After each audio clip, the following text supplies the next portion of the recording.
Hi everyone. I apologize for my lack of uploading videos. It's been a little while, I know. I'm about to work 7 days straight. I don't get Thanksgiving off. It's been kind of hectic on my side. I haven't had a whole lot of time. So again, I'm sorry. But real quick, because you do deserve new information, I'll try to keep consistent once a week. I cannot guarantee it. In my living situation right now, I'm looking on getting out in February. I'm working a lot till then. I can't guarantee I'll get a video out every week, but I'll definitely try. Right now I'm on my way to work, so I know that there's no color. Well, kind of, but black's not really a color. I want to talk about why INFJs feel so happy giving to other people. And if you'll hear in the background, I have some worship music playing because I feel like it really helps to depict the message that I'm trying to convey here today. Now, I'm using this as an illustration, not for religious purposes, but I want to help you understand my mindset so you can kind of understand what pick up what I'm trying to put down. In the Bible, it says that God so loved the world that he sent his son to die so that no one would perish, but that all would be saved. Basically, the message is this. You'll read in the Old Testament, "My soul does not delight in the destruction of the wicked," says the Lord. In other words, God doesn't delight in the fact that people suffer, or that there is punishment and retribution for wrongdoings. Same vision of karma. God's not happy when karma comes around. What goes around shouldn't come around in God's eyes. And that's why his son was sent, not to condemn the world, but in the hope that all would be saved through his son. Now, why am I telling you this? To paint an example of how INFJs think. INFJs are huge feelers. We are. We love to feel.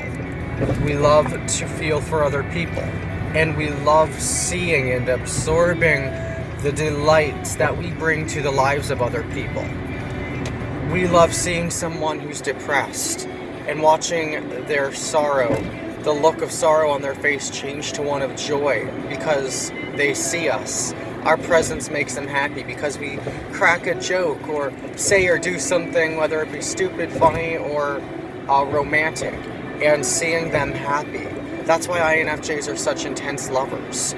At the sign of seeing their significant other happy, it fuels us, and there's just this intense passion of delight inside of our hearts for our significant other.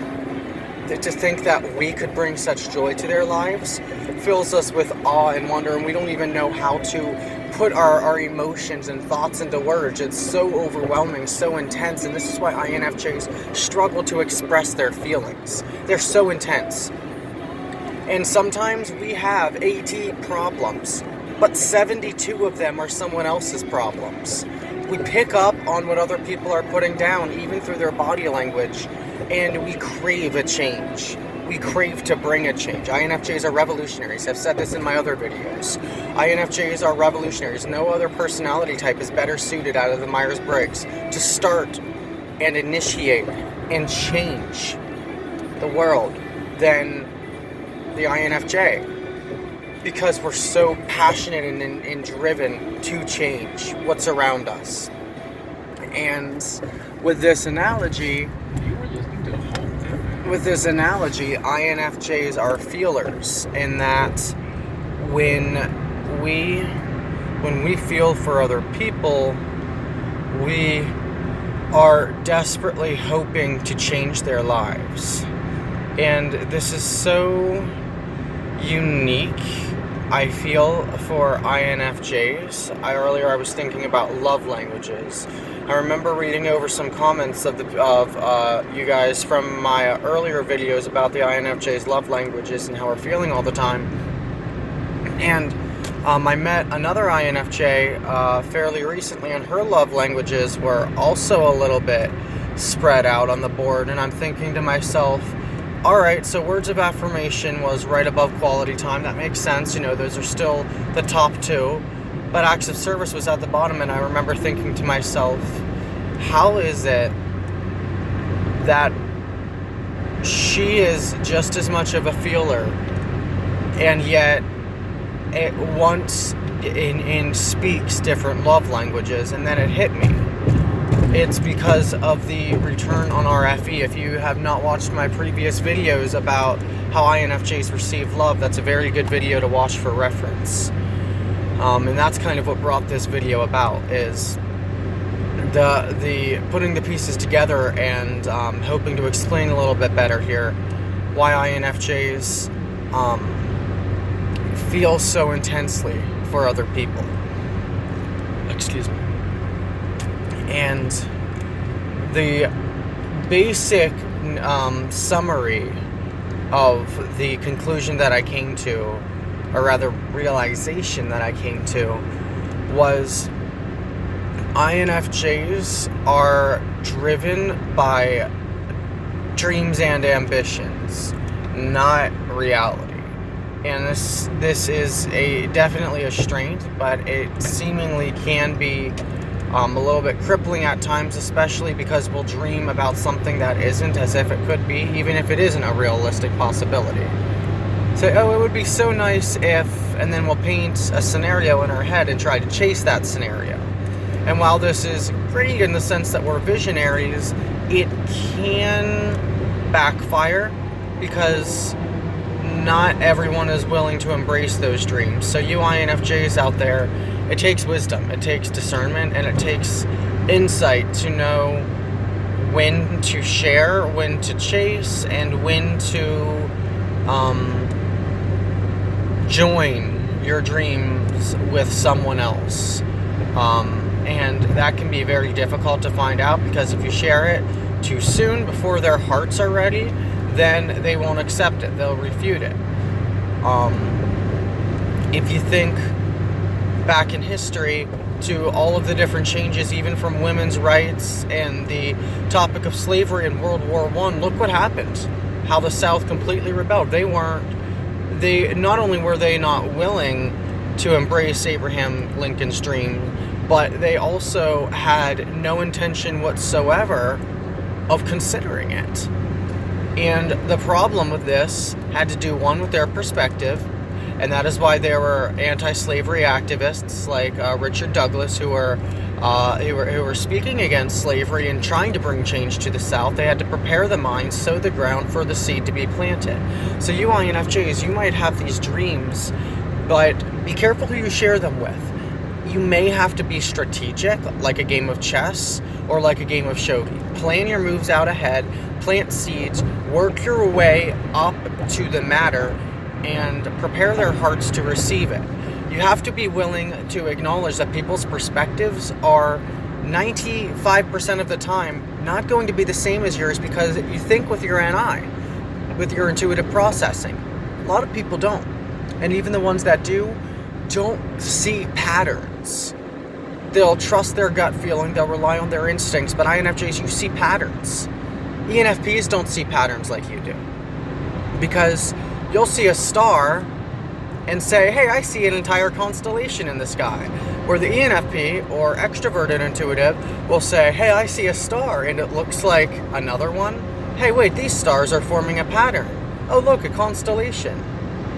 INFJs, you have to realize it takes people time to get what you get, to see what you see, and to think the way you think. So you may be feelers because you want to bring these dreams to reality.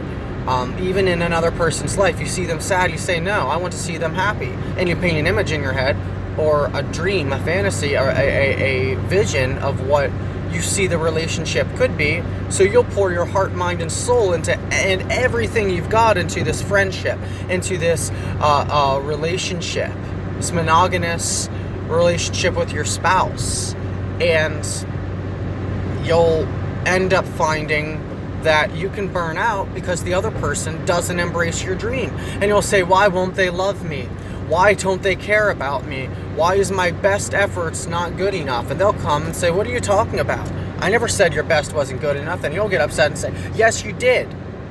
You'll say, no, I didn't. Why are you getting so snippy? You'll be like, because you don't care about me. And then it'll go back and forth, INFJs. That's your FE talking. Your FE is what brought about this whole visionary dream in the first place. And if you let it go, like run rampant like a wildfire, it will destroy your relationships with other people. It will cause and bring division in your marriage. It will start scrupulent arguments with your friends. It will cause you to door slam people. It will cause you to destroy relationships that aren't even established yet because you think they're not going to work out because the other person has showed one sign of not believing in your dream. So you'll say they're not worth you to keep around because they don't share my ideologies. And I know when you hear it this way, it sounds like, wow, that's really self-centered, and it's a little bit bigotrous to state. But it is true. This is how we think because we're not thinking logically. We're thinking with our feelings. And we have got to get this under control. I can't say I've mastered this, but I know better than to speak whenever my feelings are in motion. That is why I'm a very logically oriented individual. I've learned when my emotions are all over the place, or even when they are in a high, I've got to chill out and really figure out what I'm thinking, not feeling. I mean, I have to know what I'm feeling. But I have to rely on logic, not emotion, before I speak. And doing the opposite will sooner or later something's going to go wrong. So for you INFJs out there, this is a how-to help for you. And for you non-INFJs, or even you INFJs who are trying to figure out what makes you work mentally the way that you do, what drives you, what motivates you, what inspires you, what causes you to feel so intensely, there's some more information for you. And for those of you who have more questions, please comment them below. If this video has helped you, leave a like. Helps my channel a lot. Make sure to subscribe if you haven't already. The more subscribers I have, the more YouTube can promote my videos. So it would really be great if you want other people to get this knowledge, if you want other people to get this help, please subscribe. It is the only way that YouTube will promote my channel is if I have more subscribers, if my videos have likes. The only way that I can possibly really bring about a large-scale change and not have more than 20, 30 views per channel, per video, is if my channel gets up and running, and I need your support to do that. So if this video has helped you, please like, comment, and subscribe. I want to know what you want me to talk about next. I make these videos for you guys, and during this time, whenever I just can't even find the time to sit down and think about what my next video will be, your comments and thoughts will mean a lot and will help me decide what to talk about next. So if you want more videos on a more regular basis, leave more comments. That's the solution. I'll see you all next time. Stay positive and make sure not to overwhelm yourself feeling for other people. Your feelings matter too, and you have to be willing to take care of yourself in the process. Be blessed.